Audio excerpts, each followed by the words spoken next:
Hey, welcome to Look Back Laughs. Today on the show, it's a beauty. Oh, we got an amazing show. The one and only Wendy Liebman is going to be discussed on Look Back Laughs.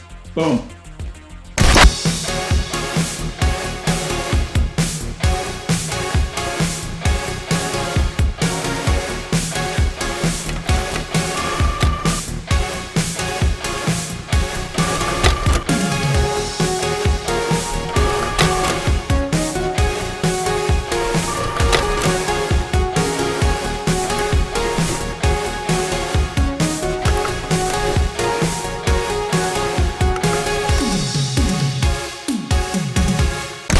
Hey, welcome to Look Back Laughs. I'm Pete Zedlacher. You know me. I've done that joke that you liked on TV that one time.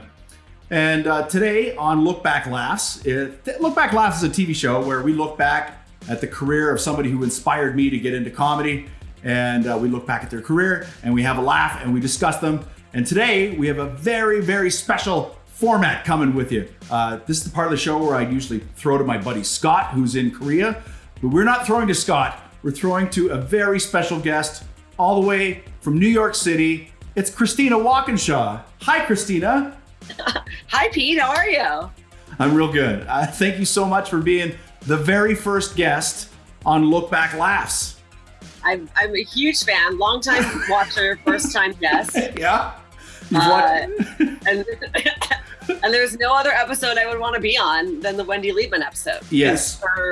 For me, she's my inspiration. She's the first comic I ever saw on TV and said, I want to do that. Perfect. This is exactly what this show is we look back at the very nugget that kind of sparked the flame that got us into comedy and talking to you. We've been friends for 20 something years now. And we had discussed about having you on the show, and you suggested Wendy Liebman. I went, oh, absolutely perfect, because she's absolutely one of my favorites too. So that's who's on the show today. We're going to discuss the one and only Wendy Liebman. So Christina, what was the first moment that you saw Wendy Liebman? What was the TV show that you saw her on? Do you remember what show you saw her on first? Okay, I believe the show was called Comedy Showcase, and it was hosted by Louie Anderson. Okay, here's the thing. So as we know, Pete and I are from a different generation where we didn't grow up being able to binge watch comedians on YouTube. I feel like it was really hard to see stand-up. I was watching this in the early 90s. I was babysitting. I was a babysitter. I had a regular gig every other Saturday night where this guy had his kids, but he also had to go to work. So I would have to stay up till 3 o'clock in the morning, and it was a show that came on after Saturday Night Live. Yeah. Do you remember the show? I do. Now that you're describing it, I'm like, if I remember correctly, Louie Anderson was the host, and then they would put baby pictures of the comedians up. For their introduction, they would say, Wendy Liebman, and then they would show a baby photo. I thought that was funny, and you're exactly right. It came on after Saturday Night Live, so as a teenager, I would be up till 1 in the morning watching SNL, and then this comedy show would come on. Yeah, in order to see stand-up in the early mid-90s, you did. It was very rare. You would see, I don't know, unless I didn't have HBO in the motherland. We don't really, it wasn't HBO was an easy thing to get in the mother country.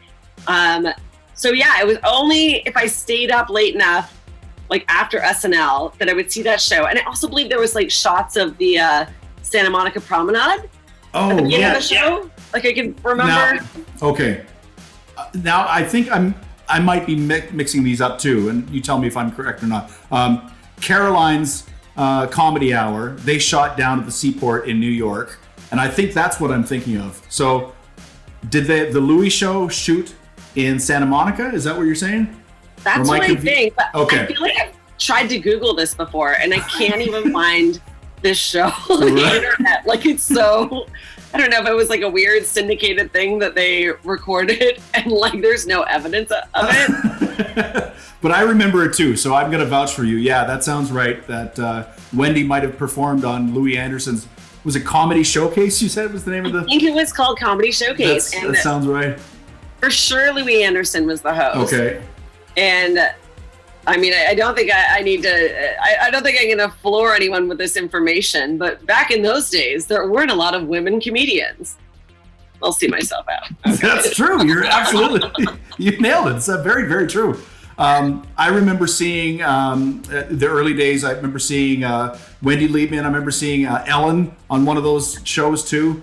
Yeah.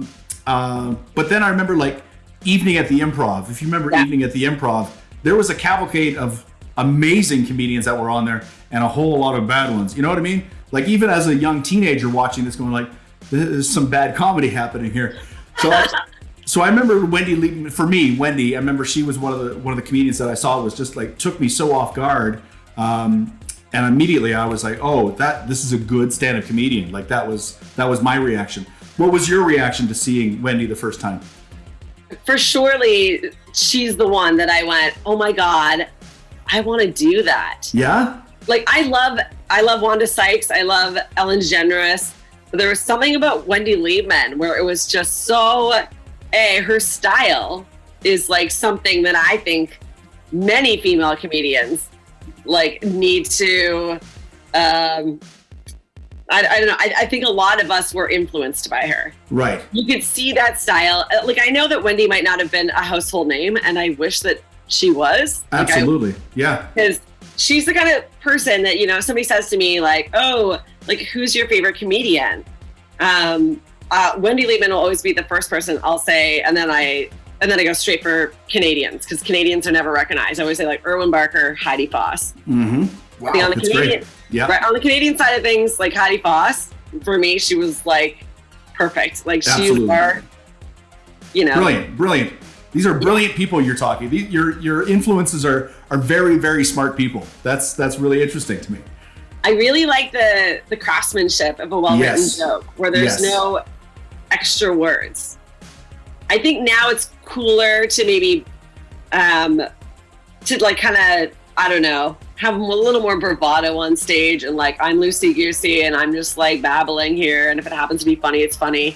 But for me, starting comedy, I liked the formulaic setup punchline tag. Mm-hmm. I'm so on board with you on this. Like, I remember my first reaction to seeing Bill Burr was, oh my God, this guy's hilarious, but he's saying 15 sentences that don't need to be in there. Like it's a lot of like ba ba ba ba ba ba ba ba, and he's brilliant at it, and that's his style. Yeah. But I love this the craftsmanship of a Jerry Seinfeld or a Wendy Liebman or a Erwin Barker, like you mentioned, and Heidi Foss. Like that's a skill that's outside of being just the funny guy, you know.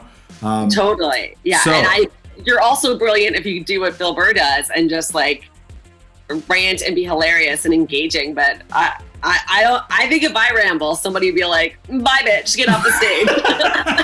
I need to narrow it down to a few thoughts. Do you know what I mean? I need to bring it in. That's perfect. Yeah. So that's very interesting to me too. Like, so you saw Wendy Liebman on that Louis Anderson show that doesn't exist anymore. And that was the moment that you thought, oh, I would like to pursue this. Like that's a quantum leap from like watching stand up to go, oh, I want to try this sometime. But that was the moment, was it? That was the moment that I figured out that what I was doing by writing in my diary every night had a place to go. Oh, great. Like, yeah. I feel like at heart, I'm a writer. So I got like my Judy Jetson diary at like age 11 at Great America Park in Santa Clara. Actually, that was for the years that my parents were too lazy to drive all the way to LA. So we stopped at this like cheaper amusement park outside of San Francisco. All right. You save 5 hours on driving as a person who grew up in ET, you know? Yeah. So I got that Judy Jetson diary. And so, you know, the first joke I ever wrote was at age 11. It's no Erwin Barker or Heidi. Do you know it? Are you gonna say the first joke that you ever wrote? It's no Wendy Liebman. Oh my God. I can't wait. But it's a shorty, so you know, like my style, you know, starting out comedy very free. Okay, wait. Please. Bear in mind, I'm 11 when I wrote this. Okay. When cows laugh, does the milk come out their nose? Great. Great. I bet you could tweet that right now and get 100,000 likes. But that's what Twitter is so weird. If you tweet something that you think is hilarious, it's like 3 likes. But if you were to tweet like Wendy's is heavy on the mustard, 6,000 likes. Yeah, this is the nature of what social media has become. Yeah. I remember tweeting out something about soy milk. Something I'm angry about soy milk, and then somebody replied to me and said, "That's a joke." And I was like, "Yeah, you're right. Why am I putting this on Twitter?" So I sat down and it was on my album. So sometimes tweets do turn into chunks of comedy. Yeah. I was gonna say, it's so weird how we tweet something, and they were like, "Well, I guess that was just a tweet." And then like, oh, well, why wouldn't you take that and put it in your act? I mean, because we do obviously tell jokes in our act a second, a third, and 100th time. But with tweets, I'm just like, well, that was that. and done. And speaking of tweets, Wendy follows both of us on Twitter, which was very exciting. So that first moment that you saw Wendy on that show, and then you had she was the one that actually gave you the spark to try stand-up comedy. Have you ever met Wendy? Have you ever worked with her? Have you ever crossed paths with Wendy at a show or a festival? No, I have met her. Wow. Well, you must have met her too, right? Because no. Oh, really? No, never. No. That's crazy. So I mean, I kind of stalked her up a little bit when I lived in LA, but okay. So she runs a show. I forget I think it's called Vitello's. It's like a really nice Italian restaurant in Studio City. Is it hosted by Louis Anderson? And they show no, it's a different show. Okay. It'd be the best if like Louis Anderson was just like Wendy Liebman's permanent host. I want to see that show. I do too. So I went and saw, because my friend Stephen Roberts, who lives in Las Vegas, he was doing a spot on that show, and it was a monthly, and so I did go and watch the show, and like to this day, like the writing, everything, the jokes, the style is still the same, which is perfect. I wouldn't want it to change. I wouldn't want her to be one of these comedians that all of a sudden one day was like, okay, now I'm just going to tell stories. Right. Do you know what I mean? It's like, I love that her style has just been the same. Because I've seen a lot of female comics start out with her style and then like evolve into like more storytelling. Okay. But Wendy's always, because this is her thing, right? Like, even though that Wendy's not like a household name, I feel like she's the kind of comic where you could quote a couple of her jokes and then people go, oh, I know who she is. I know her. Yes, exactly. Yeah. Right? Because I feel like if you go, oh, Wendy Liebman's my favorite comic, they're like, But then you go, these are my 2 go-to jokes that I explain Wendy Liebman to. Okay, you tell me. I have one in my head. I wonder if it's going to be the one you're going to. Okay, quote. I know. Okay. And don't like make a clip of me doing these jokes like, no. Christina Walkinshaw steals Wendy Liebman. No, not at all. No, we're quoting. So, okay, here we go. I like old-fashioned guys, guys who open doors for you and guys who pay for sex. And I yes. had a traditional high school upbringing because I was a cheerleader and my boyfriend, of course, was on the faculty. And Amazing. Yeah, just like that. Always throwing the punchline under. That's exactly it. Yeah. So she does follow the same format of what a joke is. Here's the premise. Here's the setup. But the punchline comes under where you think it's going to be. So it's a really neat watching like a longer set of hers because the audience gets taken like so by surprise that she's already on to the next one, and then they're riding this wave of where the punchlines come in. It's brilliant. She really is brilliant. I thought you were going to quote the joke about her getting an invite to her kindergarten, high school, her kindergarten reunion, I guess it would be, right? Have you heard this one? She didn't want to go to her kindergarten. I'm fucking up Wendy Liebman's joke. That's because you're wearing a Rangers jersey. I wore it for you in New York. Yeah. There you go. Vancouver girl. No, she does a joke about not wanting to go to her kindergarten reunion because she gained like 100 pounds since she was in It's a great joke. Just so smart and so funny, so sharp. It's actually funny because as you say that joke, I'm thinking of more of her jokes that I thought that I forgot. Like when she's like, oh, I paid with the Discover card. Who has a Discover card? I do. Like, or whatever. I don't know. Like all of this. Yeah. Wonderful. So from that moment that you saw Wendy and then inspired you to get into comedy, and now you're a professional comedian, professional comedy writer, living in New York City, and have worked with Wendy, can you find inspiration in her comedy that you perform? The question being, how has her act influenced your own comedy? Can you see any influence in your own storytelling and your own structure of setting up a joke and a punchline? Can you see Wendy's influence on your comedy?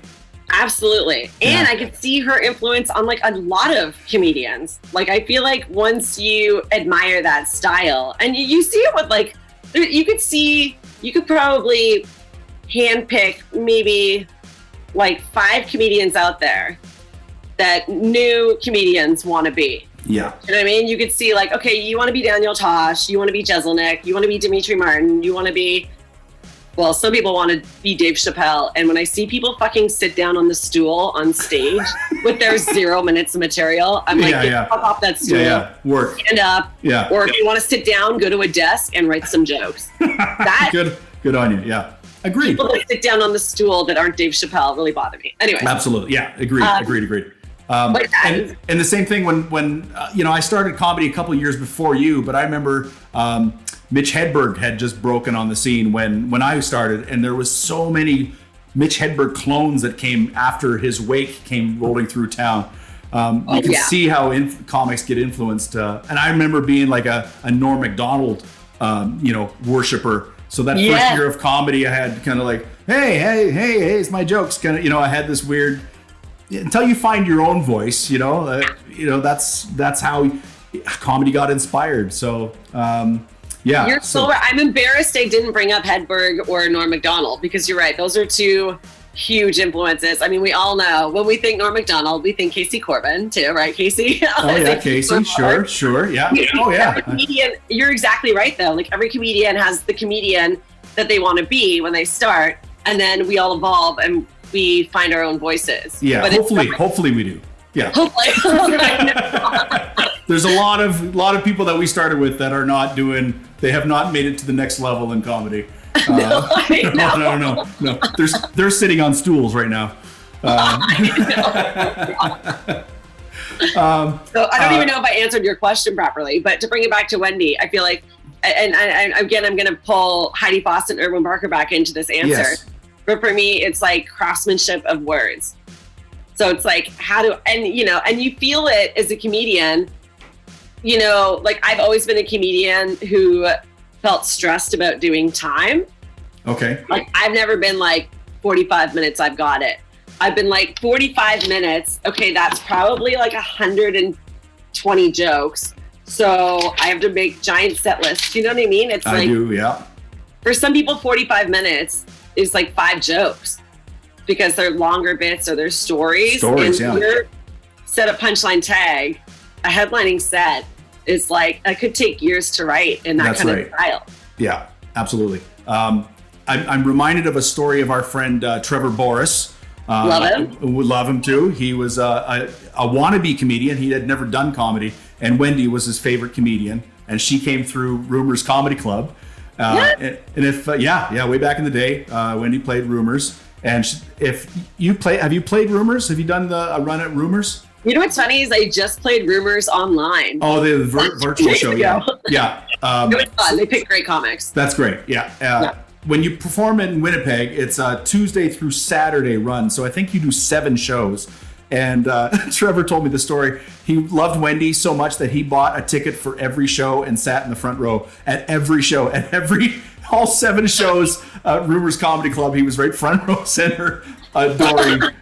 I just love that story too. I love that story. Yeah. So Christina, did we hit everything that you wanted to talk about Wendy Liebman? Did we hit all the things that you had in mind to chat about Wendy today? Or is there something that you'd like to, that we might have might have missed? No, I think we got it. And to be honest, like usually when I do like a show like this, podcast or anything. There's no show like this. Come on. This is. I mean, there's no show like this. There's no That's show very like this. true. You're rich. Usually I would make notes, but because like Wendy has been engraved in my brain since I've been doing comedy, I was like, oh no, like I got it all right here. I got it. I'm like, oh, perfect. Yeah. Well, you did such an outstanding job. Thank you so much for being the very first guest on Look Back Laughs. And I think we did a good job at like name dropping enough people that we could tag when you post it. Be like, by the way, you might want to watch it. Yeah, that's right. That's right, Casey Carbon. You're roping the other comics. And for the people who are tuning in, where can people check out your stuff, Christina? So my passion project right now is a lot like yours because I have a new blog and it's on my website, ChristinaWalkinshaw.com. And my blog is called It's Taking a Long Time to Become Famous. Yes. Because it is. And I'm taking a look back in my life in comedy. And hopefully what I'm doing right now is just drafting a memoir about my life and career doing stand-up. And so it's brilliant. I enjoy reading them so much. I think you're such a gifted writer. And I also think it's fascinating that you and I are both at places in our career, and of course in pandemic, where we are launching these passion projects of looking back at people who've inspired us in comedy, the nostalgia of comedy, and finding where our roots came from. So we both have these kind of little passion projects of looking back on our career, and I think it's fascinating. So you couldn't have been a more perfect guest to come on the very first episode of Look Back Laughs. It's all we can do right now, right? We can't do comedy, but we have the story of doing it for 2 decades. And so that's what we can do and still be creative. And so keep writing, because I want to read that book when you get it published, and you will get it published. And when we get back to doing live shows again, let's do some shows. Let's get out there and practice our craft for real in front of people, right? The way it's supposed to be done. 2 most exhausted comedians on the lineup, because we'll be running like psychopaths because we're a fitness guru and exercise expert. And by the way, sauce for more tips. We timed this perfectly because I wanted to have you on at 11 o'clock your time, right? So it's now 9 minutes before the end of our challenge, and there's no way that you're going to be able to catch me. So I have officially won the Nike running app for the month of February. You have. Congratulations, exercise expert. Yes, I tied you up. I tied you up in this program, making sure that you're not out there running. We'll never find comedians out there doing anything as healthy as what me and Pete Zedlacher are doing right now. This is exactly it. And if you want to follow along, we're on Instagram, where we have a fitness rivalry. Christina is a fitness guru, and I am, of course, exercise expert.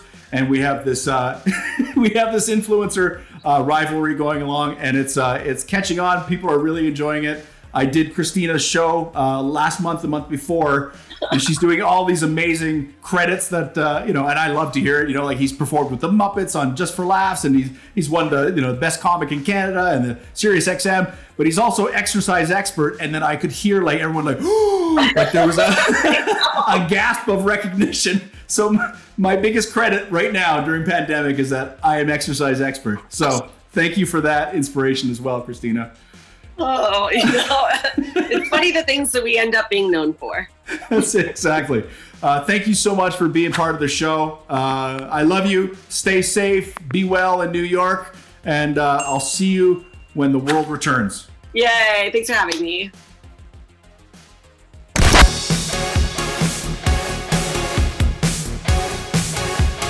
Hey, thanks for watching, guys. If you like that, check out the other clips we're going to post up here, to my left, to my right, all over.